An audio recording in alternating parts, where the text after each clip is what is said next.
Hi guys, जय हनुमान। स्वागत आप सभी का आपके अपने चैनल गाइस। जेईई मेन 2023 की एलिजिबिलिटी को लेकर के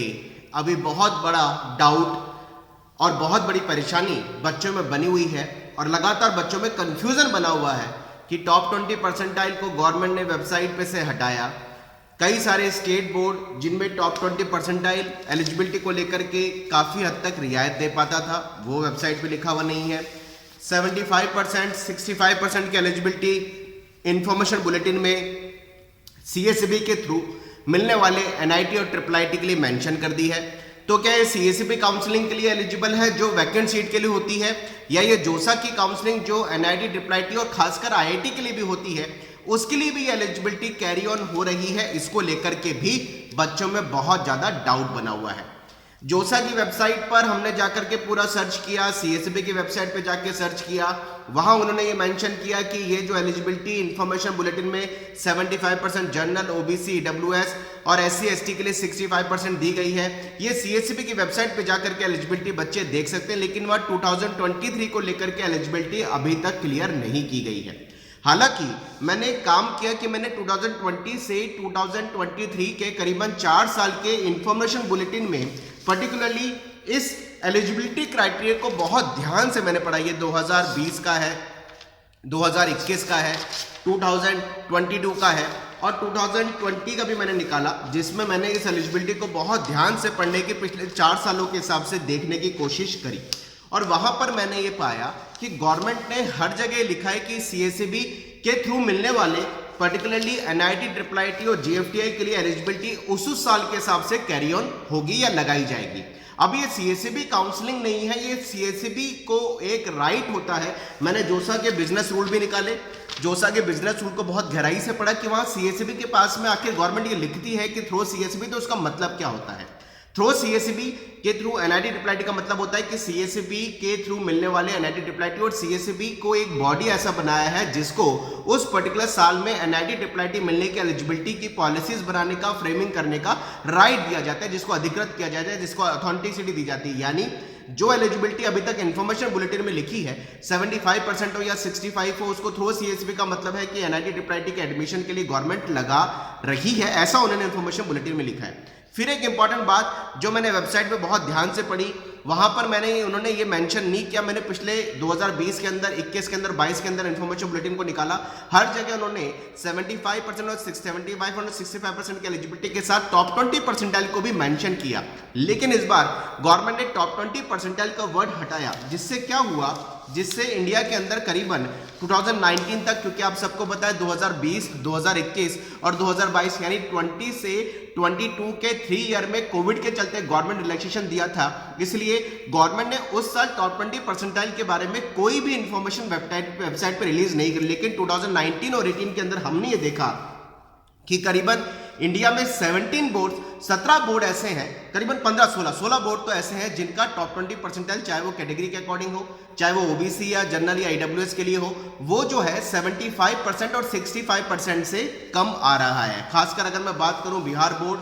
Jharkhand board, Chhattisgarh board, Gujarat board, Maharashtra board, Mizoram board, Nagaland, Orissa, Tripura, UP सबसे बड़ा बोर्ड और एनआईएस बोर्ड के टॉप 20 परसेंटाइल करीबन ऐसे देखने को मिले हैं जो कि 75% और 65% से कैटेगरी के हिसाब से कम है। तो अगर एनटीए की वेबसाइट पर जो इंफॉर्मेशन बुलेटिन रिलीज किया गया है उसमें टॉप 20 परसेंटाइल वर्ड को अगर गवर्नमेंट ने हटाया है तो उसका लॉजिक क्या है, ये गवर्नमेंट को, एनटीए को बताना चाहिए। या फिर 75-65% की जो योग्यता वेबसाइट पे अभी आपने लिखी है, क्या आप आकर के इस पे कोई क्लैरिफिकेशन दे पाएंगे या बच्चों को आप कंफर्टेबल कर पाएंगे, उनको समझा पाएंगे कि 75% 65% की एलिजिबिलिटी क्या हो सकती है, इसमें हम क्या सोच रहे हैं, ये कुछ क्लैरिफिकेशन गवर्नमेंट को देना चाहिए। थोड़ा सा यहाँ पर ये बात है कि 2021 वाले बच्चे जिनको बोर्ड का एग्जाम ही उस साल नहीं हुआ, सबको पता है कि 2021 में बोर्ड का एग्जाम नहीं हुआ 10th के हिसाब से, और खासकर जो उनका फर्स्ट टर्म का एग्जाम हुआ था उनके कुछ ये कह सकता हूं कि एग्रीगेट मान लीजिए या प्रोपोर्शनेट के हिसाब से उन्होंने मार्किंग के हिसाब से 2021 में रिजल्ट बोर्ड का निकाला था, ज्यादातर बोर्ड का, 2022 के अंदर एलिजिबिलिटी क्राइटेरिया पहले लगाया, बाद में उसको हटा दिया, तो उस साल रिलैक्स कर दिया। तो पिछले 2 सालों से, और 2020 की बात नहीं कर सकते क्योंकि 2020 वाला बच्चा तो जेईई मेन के लिए भी एलिजिबल नहीं है, जेईई एडवांस के लिए एलिजिबल नहीं है, लेकिन 21 और 22 वाला बच्चा जो जेईई मेन एडवांस के लिए एलिजिबल है, उनको ये रिलैक्सेशन गवर्नमेंट ने दिया। तो 2 साल से जिन बच्चों को रिलैक्सेशन दिया उनका माइंडसेट ये था कि इस साल भी हो सकता है कि गवर्नमेंट रिलैक्स करे, लेकिन एकदम से 75 और 65% की एलिजिबिलिटी को इन्फॉर्मेशन बुलेटिन में रिलीज कर दिया। तो थोड़ा सा एक नम्र निवेदन है, एक हाथ जोड़ के प्रार्थना है, एनटीए से भी हाथ जोड़ के प्रार्थना है, हमारे देश के honourable education minister Dharmendra Pradhan sir से भी, कि प्लीज इस चीज को थोड़ा सा देखें, बारीकी से इन चीजों की गहराइयों को समझें, क्योंकि इंडिया के अंदर करीबन 1 लाख बच्चा, मोटा मोटा कह सकता हूं कि हिंदुस्तान के अंदर करीबन 1 लाख बच्चा ऐसा हो सकता है जो सीबीएसई बोर्ड का हो या किसी न किसी स्टेट बोर्ड का हो, जो आपकी स्टेट बोर्ड में टॉप 20% वर्ड ना लिखने से और 75-65 के हिसाब से अगर किसी बोर्ड का सीबीएसई या कोई और बोर्ड भी है, जैसे मैंने इन बोर्डों का जिक्र किया 8 से 10 बोर्डों का, इसके अलावा भी 75% और 65% की इनकी एलिजिबिलिटीज बहुत सारे बच्चों की पूरी नहीं हो पा रही होगी। तो प्लीज आप इस चीज पर थोड़ा आकर के अपना क्लैरिफिकेशन दें, थोड़ा इस चीज को आप समझें, और बच्चों के फेवर में जो भी आप डिसीजन लेना चाहें वो बच्चों के फेवर में आप डिसीजन लें। थोड़ा सा इस चीज को गहराई से एक बार समझ करके इस पे क्लैरिटी, एक बार एनटीए की तरफ से हम रिक्वेस्ट करेंगे, एनटीए को जरूर आकर के वो थोड़े वेबसाइट पे इंफॉर्मेशन रिलीज करें। इसका लॉजिकली फर्क ये पड़ रहा है कि बहुत सारे बच्चे अभी भी वेट कर रहे हैं कि क्या पता कोई एलिजिबिलिटी गवर्नमेंट क्लियरिफिकेशन दे पाएगी, देगी, और इस वजह से वो फॉर्म नहीं भर पा रहे हैं। क्योंकि अगर मैं बात करूं, आज तक 1,50,000 के आसपास बच्चों ने जेईई मेन का फॉर्म भर दिया है, और करीबन हर साल 9 लाख 10 लाख बच्चे जेईई मेन का फॉर्म भरते हैं। तो अभी बड़ी संख्या में ऐसे बच्चे हैं जो इस एलिजिबिलिटी के क्लियरिफिकेशन का वेट कर रहे हैं। तो प्लीज आकर के इस पे थोड़ा सा क्लैरिफाई करें, गवर्नमेंट इन चीजों को समझे, बच्चों के फेवर में कंफर्टेबल होकर के जो भी उनको डिसीजन लेना है वो फेवर में डिसीजन ले। हम तो यही गुजारिश एनटीए से, जेईई मेन से कर सकते हैं,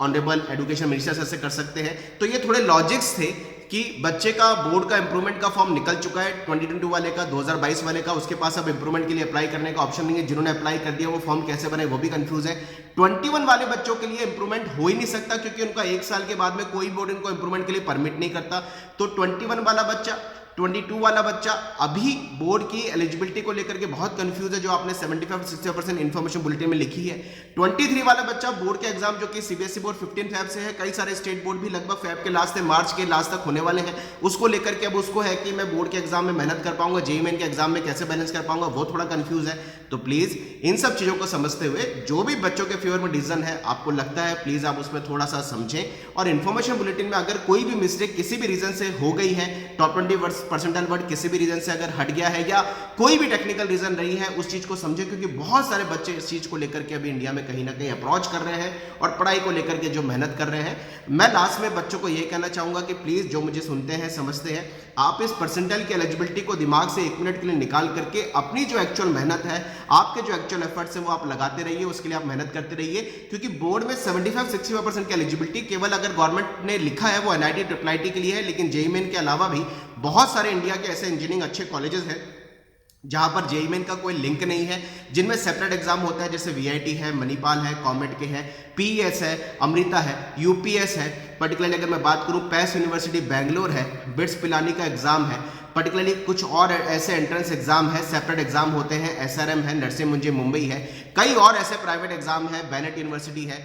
शिवनादर यूनिवर्सिटी है। ये सारे ऐसे कॉलेजेस जिनका सेपरेट एग्जाम होता है। इसके अलावा भी कई और लंबी फहरिस्त है जो सेल्फ एग्जाम लेते हैं, उसमें एलिजिबिलिटी को लेकर के कोई बार नहीं है, उनके आप फॉर्म भरने का प्लान करिए। इसके अलावा भी जेईई मेन का एग्जाम, खास एक बात चलो वर्कआउट करता हूं, जेईई मेन का एग्जाम देने के लिए गवर्नमेंट ने किसी को डिनाई नहीं किया है। 12th पास वाला बच्चा जेईई मेन का एग्जाम दे सकता है, तो 12th पास वाला बच्चा जेईई मेन का एग्जाम दे सकता है। तो जेईई मेन का फॉर्म ये बच्चा ना सोचे कि यार 75-65% लिख दिया तो मैं भर ही नहीं सकता, फॉर्म सबको भरना है। जिस बच्चे का 12th पास हो चुका है, इंप्रूवमेंट का ऑप्शन नहीं है, फॉर्म जरूर भरेगा। जिस बच्चे का 12th पास हो चुका है लेकिन उसने इंप्रूवमेंट के लिए अप्लाई कर दिया है, वो थोड़ा रुक करके फॉर्म भरेगा। जिसका 12th पास है, फॉर्म सबको भरने का अधिकार गवर्नमेंट ने दिया है, क्योंकि जेईई मेन के बेसिस पर इंडिया के कई सारे अच्छे कॉलेजेस हैं जहां पर अप्लाई करने का ऑप्शन खुलता है, जिसमें जेईई का स्कोर, जेईई की रैंक, जेईई की परसेंटाइल यूज होती है, अलग से अप्लाई करना पड़ता है। उसमें 75 और 65% की बाउंडेशन काम नहीं करती है। तो जेईई मेन के अलावा भी, जेईई मेन के बेसिस पर ही एनआईटी ट्रिपल आईटी के अलावा बहुत सारे कॉलेजेस के ऑप्शन खुलते हैं जिनके लिए आप अप्लाई कर सकते हैं। ट्रिपल आईटी हैदराबाद है, ट्रिपल आईटी दिल्ली है, डीटीयू है, एनएसयूटी है, ट्रिपल आईटी बैंगलोर है,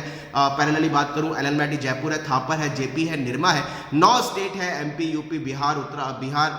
गुजरात, राजस्थान, हरियाणा, पंजाब, महाराष्ट्र, कई उड़ीसा जैसे अच्छे स्टेट हैं जहां पर 15% सीटें अदर स्टेट कोटे पे बच्चों के लिए खुलती है, जहां बच्चे अप्लाई कर सकते हैं, उनके लिए भी अच्छे ऑप्शंस हैं। तो गाइस प्लीज परेशान अभी किसी बच्चे को नहीं होना है, हर कोई अपने पेशेंस को बना के रखे, थोड़े दिन वेट करते हैं। गवर्नमेंट की तरफ से अगर कोई क्लैरिफिकेशन वेबसाइट्स पे आता है तो कोशिश करेंगे आप तक पहुंचाने का। लेकिन जाते जाते एक पुनः नम्र निवेदन वापस से एनटीए को है, ऑनरेबल एजुकेशन मिनिस्टर सर को है कि प्लीज इन सब चीजों को थोड़ा देखें, समझें और जो भी कंफर्टेबल बच्चों के हिसाब से डिसीजन हो सकता है उस पर प्लानिंग करें और जल्दी जल्दी इस चीज को इन्फॉर्म करें, क्योंकि स्टूडेंट कहीं ना कहीं इन चीजों का वेट कर रहे हैं। कमेंट बॉक्स में लिखिए आपकी जो भी क्वारीज है, कोशिश रहेगी मैक्सिममली क्वारीज हेल्प करके आपके सॉल्व कर पाए। Wish you all the best. जय Hanuman, bye bye, thank you very much.